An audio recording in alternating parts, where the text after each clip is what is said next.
Greetings, confession. Lost my best friend by trying to steal her husband. I know I am going to be judged, but he without sin cast the first stone, and all sins are still sins. We all have skeletons in our closets. My best friend and I have been coming from our childhood days, and now we are in our late 30s. We have a bond so tight, and we share everything with each other. She grew up with her mother, father and siblings while I grew up with my grandmother. My mother left to go overseas and I don't know my father. Her parents would always ensure that me and my grandmother are okay. They would help us financially, and even emotionally sometimes. I am tall with big bottom, small waist and double D breasts. I wear lots of weave because my hair is very coarse and makeup to hide my pimple problems on my face. My best friend, on the other hand, has the most beautiful face, complexion, and personality, but she has no bottom and tiny breasts. Regardless of this, people are always attracted to her personality. Due to this, I would silently hold grudges because she would get lots of attention. People always thought I was too full of myself. Growing up in our college years, men would want to wine and dine her while they would only want me for sexual activities. The grudge got worse as I would sometimes start rumors on her just for people to jeer her, and I would console her. That girl showed me so much love because she would always ensure to share whatever she had with me. Nothing was too good for her to give me. We wore each other's clothes, slept in the same bed, and she would assist me in my weak areas in college. While I would be out there flaunting my shape, she would be studying hard and sometimes doing my assignments. Thank God for her because she helped me all 4 years of college. Upon leaving college, she got a very well-paying job at a corporate company, but I was still to land one. She would encourage me through this time and help me to send out resumes. I got called for 3 interviews, but I did not handle them well. I was hoping there were men there so I could flaunt my body and get the jobs, but they were female interviewers. I got a job shortly afterward doing marketing for an entertainment company. This was fun for me because of the attention and people I get to interact with. The pay was decent, but men would give me big bucks just because I am sexy. There was a big formal launch for an event, and I invited my bestie to come along. At first, she was indecisive because she never liked the limelight, but we went shopping and got our hair and makeup done. The makeup artist kept complimenting her beauty. She looked like a goddess when she was finished. I just wanted to splash some mud on her pretty face. I wore a tight-fitted dress that accentuated my curves while she wore a flare dress. I looked like an Instagram model while she looked like a pretty good girl. We went to the event, and she sat in a far corner, while I was busy working the floor. I was having the time of my life getting attention from the men. I saw this one particular guy who I found very attractive, but he wasn't giving me the time of day. I further learned that he was very wealthy, so I walked over to him trying to build a conversation. He showed no interest, but I realized that he was looking at my bestie. I just smiled because I just knew he was wondering what that plain-looking girl was doing there. Anyways, I went on having fun until we left. Couple months after that, my bestie started going out on dates. When I asked her who the lucky person was, she would say it was nothing serious. I never thought anything of it, so I just left it alone until one night I ran into Mr. Nice Guy from the launch. I tried to talk to him again, but he said he was in a hurry to go pick up his date. Upon reaching my apartment, I saw a very expensive ride parked in my space, and when I tooted my horn, he was the one who stepped out. He apologized for parking there, then I saw my bestie coming out to him. I had to hold on to my shock and fight hard to hold the tears. He was the one she was going on dates with. How could that even be possible? She introduced me as her bestie, and was saying all the nice things, but I was feeling sick with jealousy. I developed a serious grudge after this and had to find a reason to move out. The man treated her like a queen and I couldn't bear it. She took something that belonged to me. I was the one who wanted him, and she ended up taking him. She told me how they met at the launch, and that they had been having conversations afterward, but she didn't take it seriously, as she thought with his charm and assets, he wouldn't want to be involved with her who was still a virgin. I started telling her negative stuff about men his type, but it wasn't working. Whatever I said negative, he would show her the opposite. They became exclusive after about 8 months, and that destroyed my mental because they were serious. He bought her an SUV which she didn't want to take. I encouraged her not to do it because sometimes these men have ulterior motives. He, however, delivered it to her workplace with bows on it. When she sent me the pic, I got really sick. I wished it was me. The man did not get sex but was doing so much for her. The thing is, I was the first person she picked up in the van, and she was so happy. On their first-year anniversary of being exclusive, they went to a small island where she gave him her virginity, and she got pregnant there and then. It was like she was royalty the way he treated her throughout the pregnancy. He moved her into his home and I was happy because I could get access to him. The house was like one from a magazine. It was amazingly beautiful. I would dress skimpily going there for him to see me, but he wouldn't even turn a blind eye. He would just be all over her.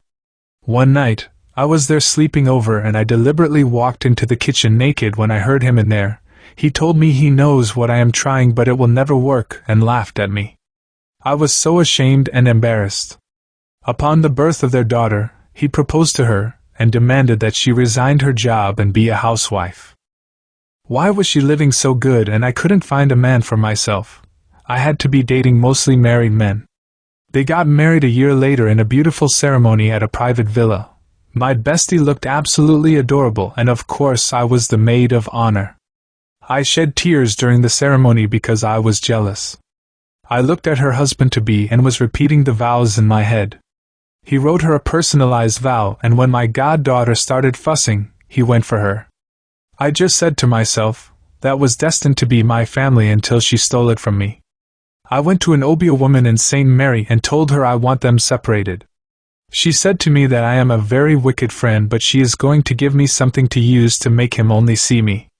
From I started using the things, it is like no man looked my way again and things started going downhill. I lost my job and my sugar daddies. Seems the witch placed a spell on me. I went by my bestie's home and literally went after her husband naked and all. I never knew she had them hands, she beat me to sickness.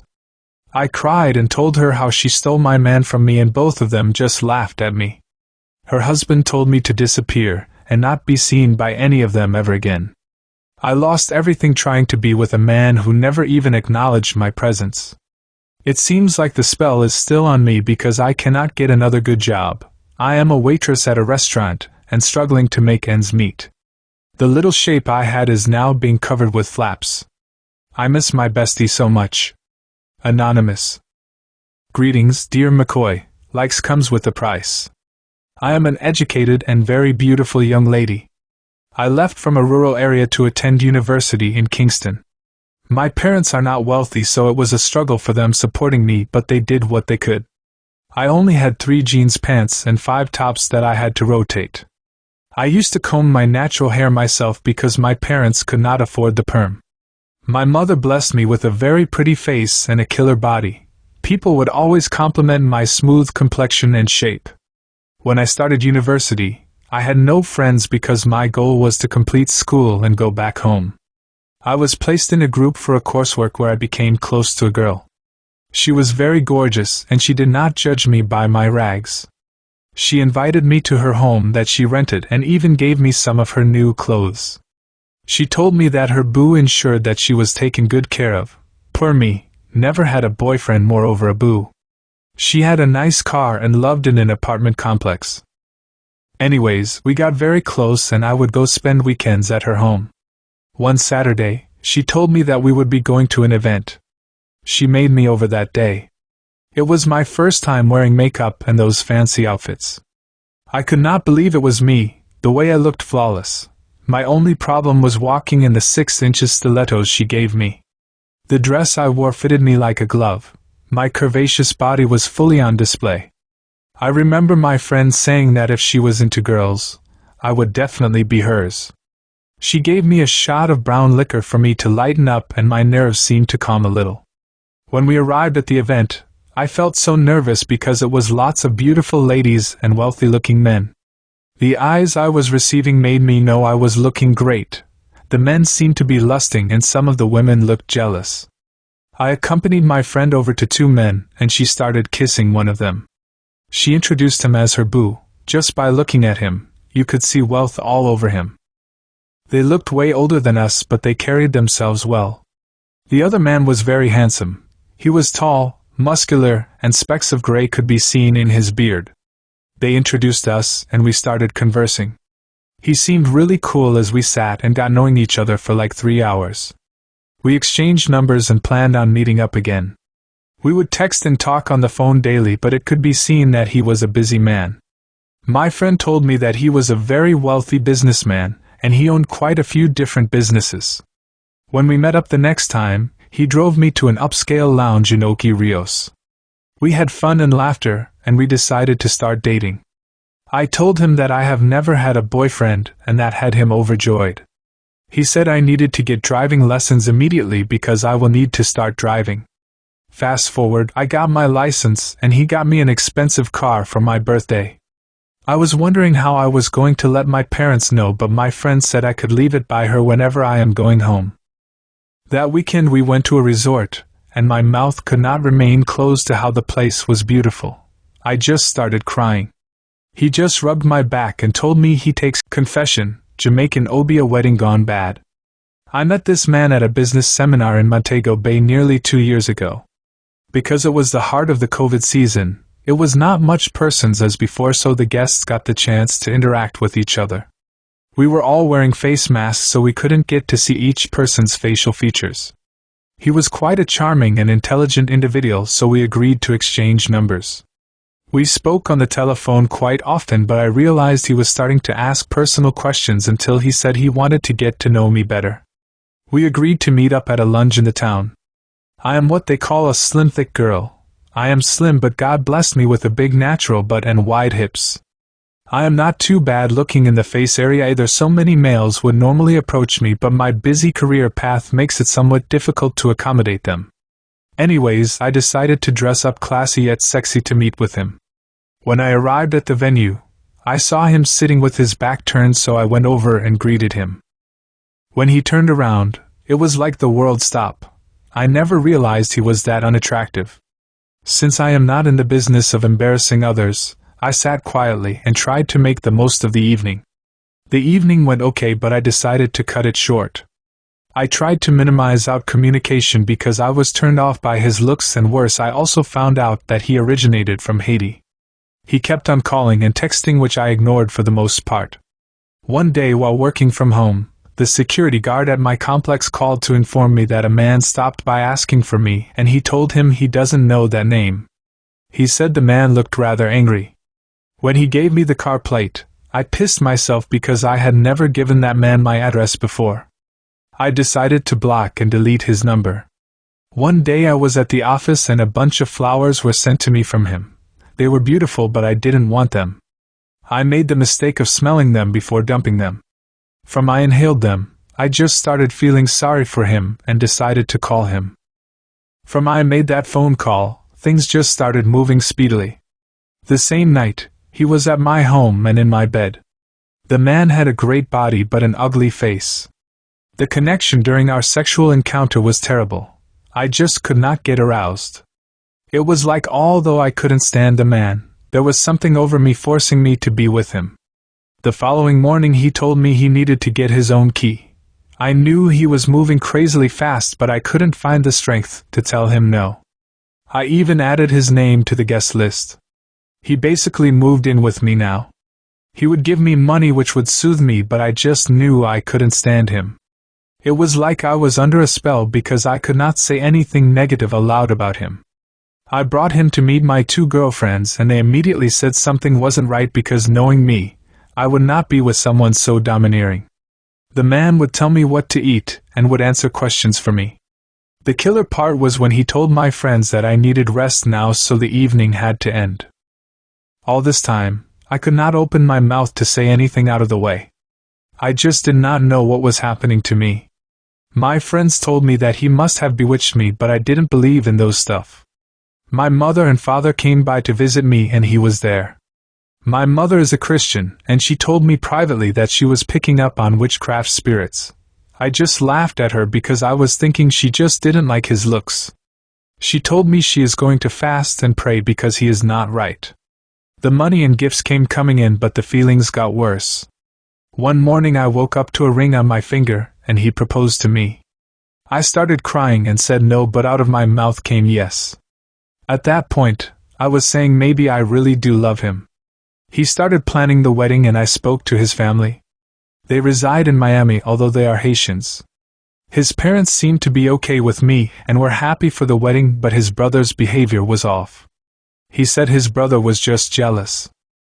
My family and friends begged me not to do it, but I couldn't say no. One night I got a dream that I was tied up in a pool of dirty water, and no matter how I tried to escape, I couldn't, and my to-be husband just stood there laughing at me with his mom beside him, but the mom looked like a devil with horns. When I jumped out of my sleep, I heard him on the phone taking Creole to his mother. This was first time I found the strength to say, "Please God, forgive me and save me." I started secretly praying and fasting because I felt trapped.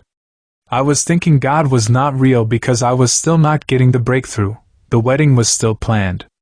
The wedding was to be very small due to COVID restrictions.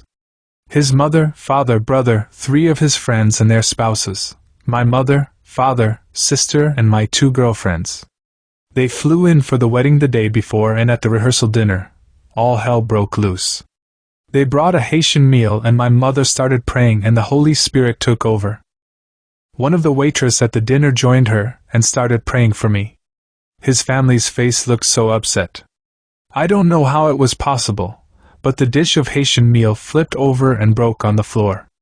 My mother started shouting, "Thank you, Jesus, for breaking the bondage." At that point in time, I felt a fresh spirit running through my whole body and I just started praising God. It was like everything I was holding back came out of my mouth. Right then and there I called off the wedding. He and his family were extremely upset, but I cared less. The brother came over to me and said he thanked God I escaped them because his mother and brother are witchcraft workers and he knew what they were doing to me, but he couldn't tell me. When I went back home that evening, I was packing up his things to send to his place when I discovered different vials with oils and powders. My mom called over her pastor and some church members and we destroyed them. The more we destroyed and burned them, the more freedom I felt. I sent his items to his place in a taxi and he sent me a text message saying thanks. Anything we shared in the house, I got burnt, even my underwears. Empty parents and friends helped me pack up my stuff and I moved out of that house to my mom. I am still wondering if he was a ghost because it is like he disappeared. The phone number he had doesn't work and I heard he was no longer at his job. I am now baptized and a Holy Ghost-filled Christian. I thank God for coming through just in time and saving me from the Obeah wedding. Anonymous. Write to us via WhatsApp 1-876-353-1389 and remember to subscribe and share, dear Mckoy.